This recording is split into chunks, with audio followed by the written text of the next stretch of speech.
नमस्कार दोस्तों, आज मैं आपको एक बेहद खास कहानी सुनाने जा रही हूँ। ईमानदारी का फल। बहुत समय पहले की बात है। एक छोटे से गांव में राहुल नाम का एक लड़का रहता था।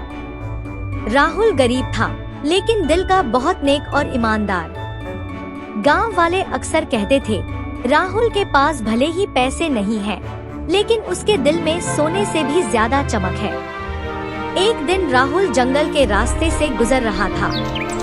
अचानक उसकी नजर जमीन पर पड़ी एक भारी थैली पर गई। थैली में सिक्कों की खनखनाहट सुनाई दी। राहुल हैरान रह गया। उसने सोचा, अगर ये पैसे मेरे हो जाए तो मेरी सारी परेशानियां खत्म हो जाएंगी। माँ की दवाई भी ले आऊंगा और कभी भूखा भी नहीं सोना पड़ेगा।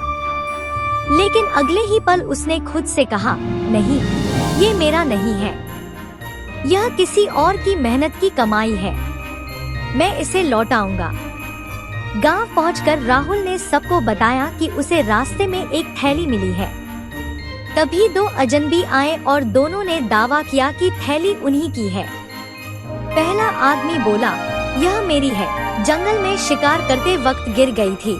दूसरा बोला, नहीं, यह मेरी है, कल इसी रास्ते से मैं गुजरा था और यह खो गई। गांव वाले उलझन में पड़ गए।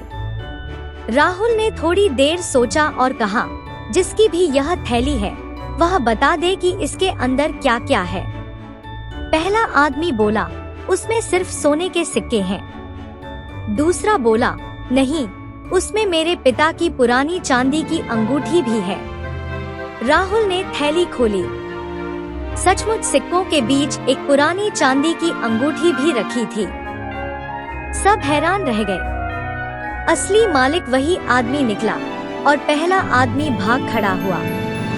वह आदमी आंसुओं से भर गया और बोला, बेटा, तूने मेरी सबसे कीमती निशानी लौटा दी। ये सिक्के तो मैं फिर से कमा लेता, लेकिन यह अंगूठी मेरे पिता की आखिरी याद थी। तभी गांव का मुखिया वहां आया और बोला, राहुल, यह कोई साधारण बात नहीं थी। यह तुम्हारी ईमानदारी की परीक्षा थी। मैंने ही इन दोनों आदमियों से यह नाटक करवाया था। गांव वाले तालियां बजाने लगे। मुखिया ने राहुल को गले लगाकर कहा, आज तुमने साबित कर दिया कि ईमानदारी का फल हमेशा मीठा होता है। और उसने राहुल को जमीन और धन देकर उसकी मदद की।